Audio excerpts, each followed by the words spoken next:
जय हिंद दोस्तों। मैं कासिम खान आपके अपने चैनल फोकस द फ्यूचर से। आज हम बात करने आए हैं राजस्थान को लेकर, राजस्थान की कानून व्यवस्था को लेकर।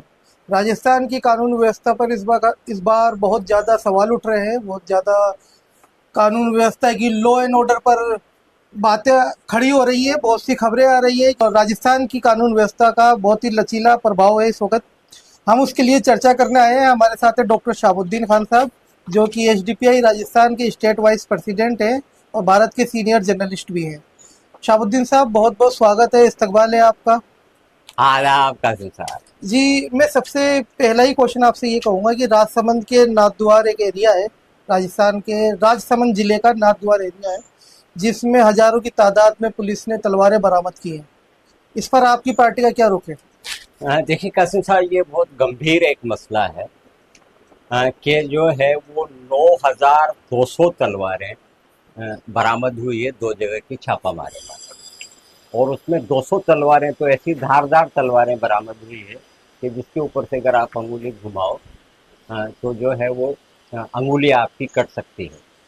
तो एसडीपीआई राजस्थान जो है वो राजस्थान के डीजीपी से भी ये मांग कर रही है कि आप इस पूरे प्रकरण की जो है वो एक एसआईटी गठित करके और इस पूरे प्रकरण की जांच करवाइए। दूसरा पार्टी जो है वो केंद्रीय गृह मंत्री से भी मांग कर रही है कि इस पूरे प्रकरण की एनआईए से जांच होनी चाहिए। जांच में ये तथ्य जो है वो जनता के सामने आने चाहिए कि वहां तलवारें कब से बन रही है, अब तक कितनी हजार तलवारें बन चुकी है, किन किन प्रदेशों में जो है वो ये तलवारें सप्लाई होती रही है, इसका मास्टरमाइंड कौन है, इसमें कितने लोग शामिल हैं, कितने संगठनों की भागीदारी है। क्योंकि आप देख रहे होंगे कि पिछले 4-5 साल में जब भी कोई कोई धार्मिक जुलूस जब निकलता है और मस्जिदों के सामने जो एक भीड़ होती है, उस भीड़ के हाथ में जो है वो हजारों तलवारें आपको लहराते हुए नजर आएंगे। तो हम एनआईए के जरिए इस पूरे प्रकरण की जांच की मांग करते हैं कि क्या पूरे देश में तलवारें बांट दी गई है, क्या ये जो तलवारें बनाने वाला जो गिरोह है, जो संगठित गिरोह है, क्या ये पूरे देश में जो है वो अराजकता फैलाना चाहता है, देश को हिंसा में धकेल देना चाहता है। इसलिए पार्टी जो है वो केंद्रीय गृह मंत्री से मांग करती है कि इसकी एनआईए के जरिए पूरे प्रकरण की जांच होनी चाहिए। इसमें कौन कौन लोग शामिल है, किस किस प्रदेश के लोग शामिल हैं और कितना बड़ा नेटवर्क है, कब से चल रहा है, ये देश की जनता को जानने का अधिकार है और जांच में सारे तथ्य देश की जनता के सामने आने चाहिए। ये क्या एक बहुत बड़ी घटना होते होते रुक गई, या कोई बहुत बड़ी साजिश चल रही है राजस्थान के अंदर?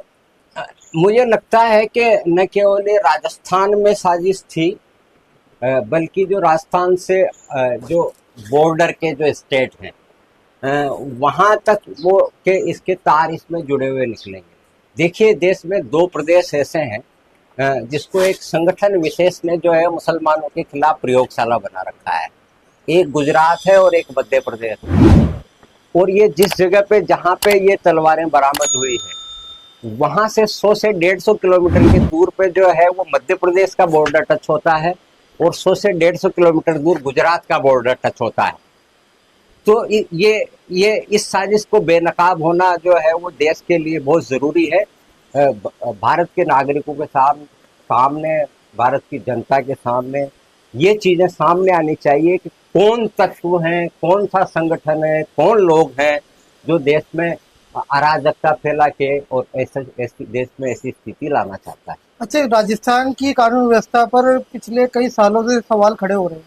इस पर आपका क्या कहना है, क्लियर तरीके से? हाँ, देखिए, जब से ये हमारे भजन लाल जी मुख्यमंत्री बने हैं जी। उसके बाद से दिनों दिन जो है वो राजस्थान की जो कानून व्यवस्था है वो चरमरा रही है।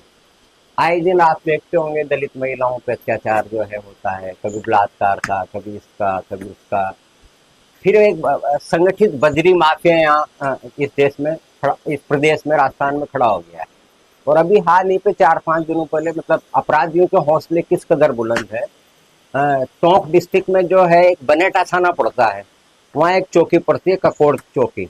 ककोड़ चौकी के पुलिस कांस्टेबल को, है ना, स्वर्गीय भागचंद सैनी को मतलब मारा गोलियों से, वो कौन सी बारूद वाली जो टोपी वाली बंदूक होती है उससे हत्या कर दी। तो इससे अंदाजा लगा लीजिए कि अपराधियों के हौसले कितने बुलंद हैं कि जब वो पुलिस, जिस पे प्रदेश की कानून व्यवस्था कायम रखने की जिम्मेदारी है, उस पुलिस पे गुंडे खुलेआम हत्या करके चले जाते हैं। इससे आप अंदाजा लगा लीजिए कि प्रदेश की कानून व्यवस्था किस स्तर पर चली हुई है। मैं पार्टी की हैसियत से जो है, पार्टी की तरफ से राजस्थान के मुख्यमंत्री, चूंकि गृह मंत्रालय भी उनके पास है, उनसे मांग करता हूं कि आप ये इधर उधर के जुमलेबाजी, भाषणबाजी छोड़ के, है ना, सबसे पहले प्राथमिकता दीजिए कि प्रदेश की कानून व्यवस्था को ठीक से कायम करें और पुलिस का इकबाल बुलंद करें। अपराधियों में पुलिस की दहशत होनी चाहिए। जब पुलिस ही सुरक्षित नहीं है तो फिर आम आदमी कहाँ से सुरक्षित होगा। तो मेरी मुख्यमंत्री से मांग है कि वो इस कानून व्यवस्था की तरफ भी ध्यान दे। बाकी चीजें चलाओ। जी बहुत बहुत शुक्रिया डॉक्टर शहाबुद्दीन साहब, आपका बहुत बहुत शुक्रिया हमें वक्त देने के लिए और राजस्थान की बिगड़ी हुई कानून व्यवस्था पे हमसे चर्चा करने के लिए। ये थे हमारे साथ डॉक्टर शहाबुद्दीन खान साहब, एसडीपीआई राजस्थान के स्टेट वाइस प्रेसिडेंट और भारत के वरिष्ठ पत्रकार। राजस्थान की इस कानून व्यवस्था को लेकर अच्छी बातें कही हैं। अगर इसमें आपकी भी कोई राय है तो हमें वो कमेंट बॉक्स में अपनी राय दें। वीडियो को लाइक करें, शेयर करें और हमारे चैनल को सब्सक्राइब कर लीजिए। मिलते हैं आपसे अगली वीडियो में। शुक्रिया। जय हिंद।